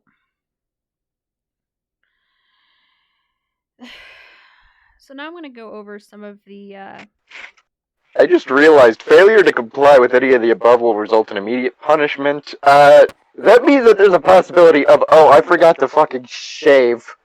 yeah. Fuck. Yeah. Granted, later he's like, I don't know, I guess maybe you can keep your pubic hair. So So she gets to keep her fucking muff fluff, but you know. So and then he did state in there he didn't really care if she like shaved down there, but it was more like he wanted to keep her underarms and legs shaved. So. Well, it was during the sex scene specifically that it was like, you can keep the muff fluff. Yeah. Also, under hard limits, stuff involving fire is mentioned twice. That's actually kind of an interesting thing in that it seems to be foreshadowing. Yeah, so, that's what I was about to get into, was, like, his, hard limits that he's listed before he starts questioning about hers is, like, fire play. Fire play is a pretty standard hard limit because of how unpredictable it can be. Like... Is hot wax involved in that or no? No, not really. Like, if I wanted to get hot wax dripped on me, then that would not be considered fire play, even if it's, like, from a melting candle.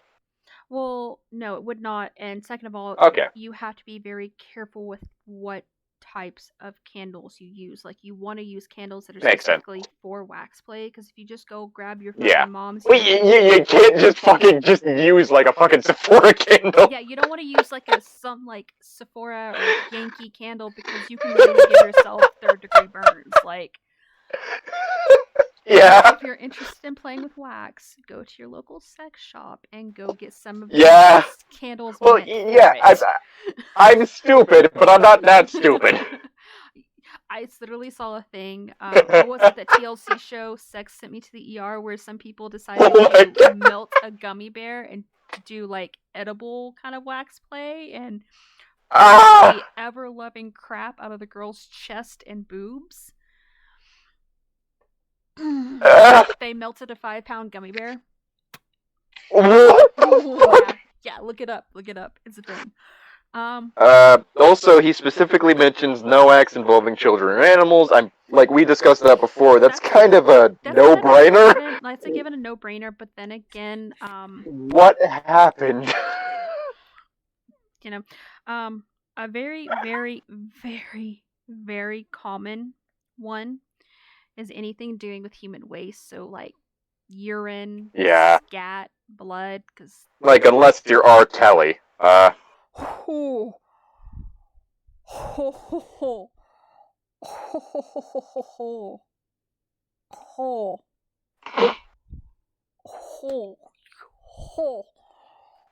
offense to any urine fetishists listening.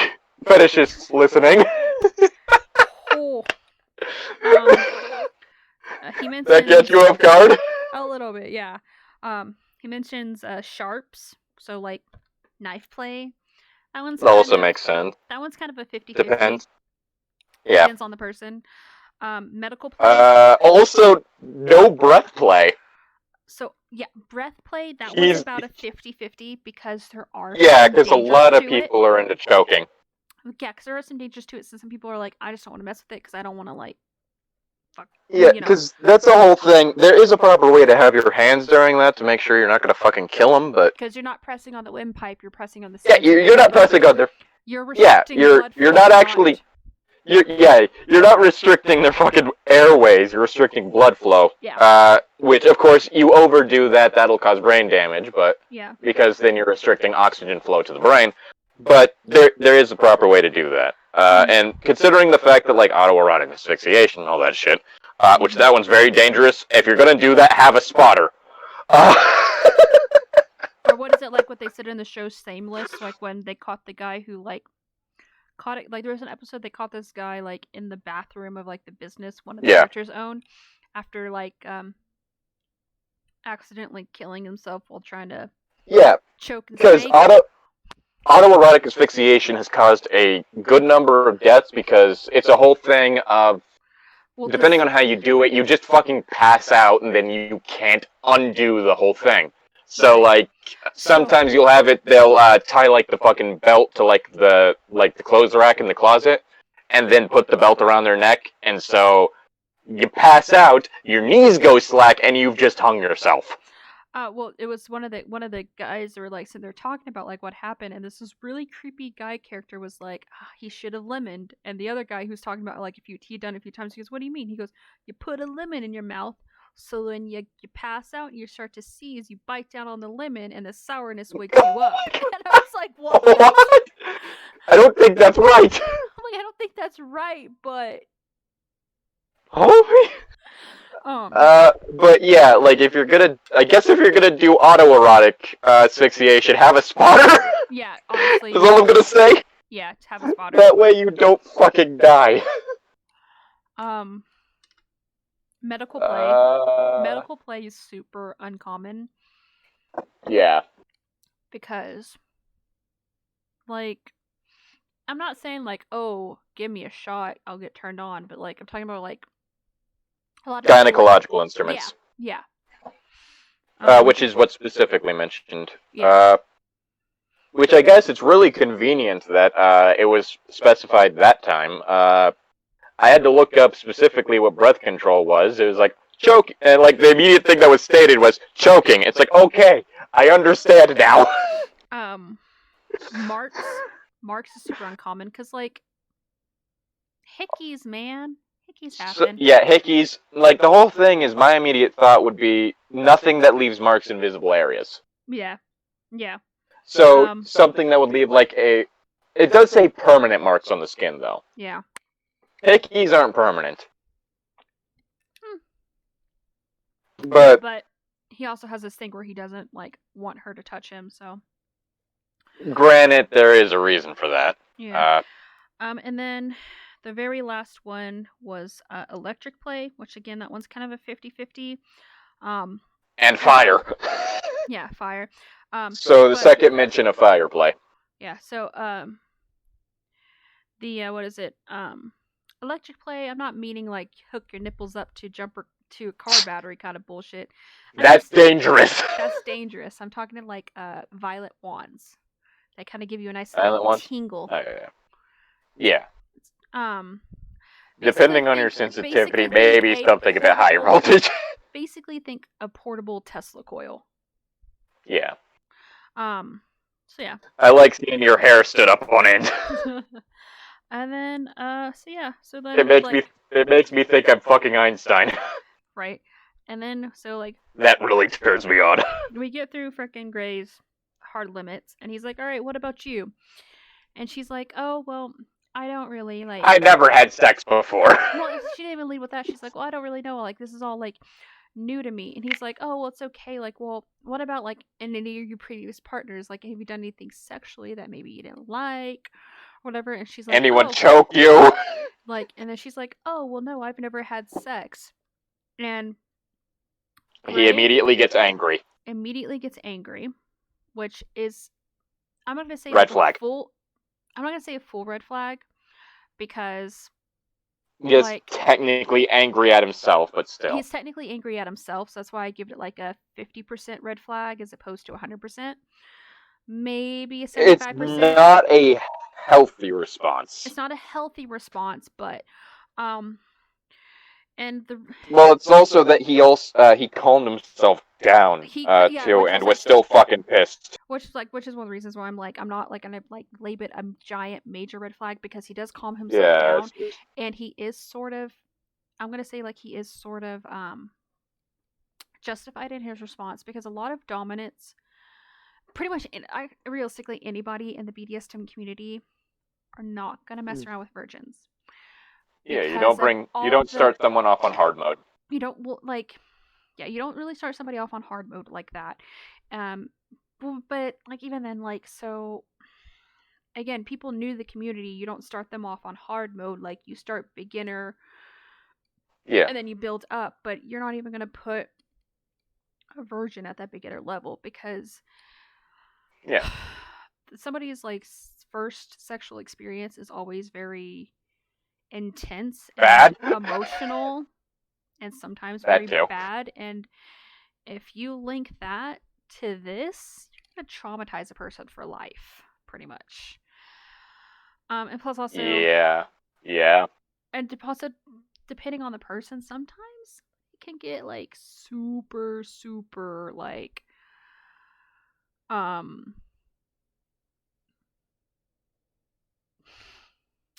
super Uh, emotionally attached to the person that they that's right. There are some people that like get that way when they have their first time. I don't understand that. which Then again, Arrow, so I guess I just wouldn't understand that in general.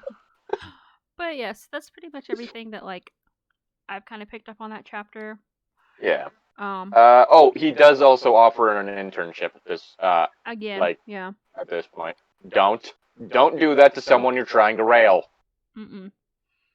Uh let's see, what else is there? But yeah, like the fact that he also like gives her alcohol during this, which again, that's something I would do when I was trying to buy souls. But in terms of discussing sexual BDSM. BDSM kind of stuff, that's a manipulation setting tactic. up setting up a relationship, And that's a bad thing. and lowering somebody's ability to be able to Inhibitions. and like will be able to like 100 Reason. understand 100% what they're consenting to. Yeah. Like, Because if I would do it when I was trying to buy your soul, don't do it when you're trying to get laid. Because it's like the video that like I saw that explained consent like a cup of tea. If you invite somebody over for a cup of tea and then they get drunk, they say before they get drunk, you know what, I would like a cup of tea. Then they get drunk and they're not really able to accurately explain what they're feeling. You're not going to force that cup of tea on them. Yeah. Like, it's the same thing. Like, if you offer to make somebody a cup of tea and then they fall asleep, you're not going to sit there and try to pour the tea down their throat. Like, Yeah. you know. No, I know what you want, and you're not going to get it. That's why you keep falling. I'm sitting here at my desk, and my roommate brought in my dinner for me to eat when we're done. And so it's sitting here, and Cat's trying to eat your dinner. She's trying to get on my desk to get to my dinner, and she keeps miscalculating how far she needs to like stretch because she's too scared to jump onto the desk, and just keeps like falling face first onto the ground. And now she's molesting my feet again, trying to act cute. Well. Alright, I want to leave this one here or go on to chapter A? Let's leave this one here. Alright. Special thank you to Summer Moon Soldier and Destiny Baird for supporting us on Patreon.